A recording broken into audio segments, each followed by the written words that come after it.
Meaning of Dallas.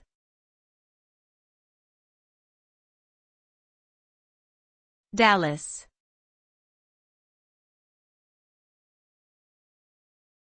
Dallas.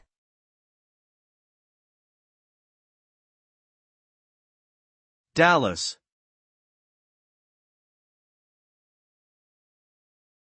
Dallas.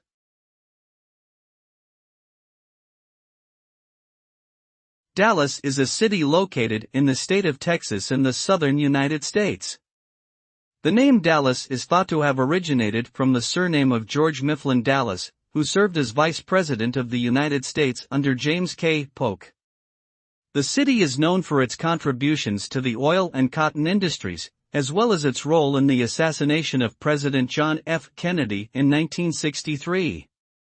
Today, Dallas is a major financial and cultural center in Texas, with a diverse population and a thriving art scene.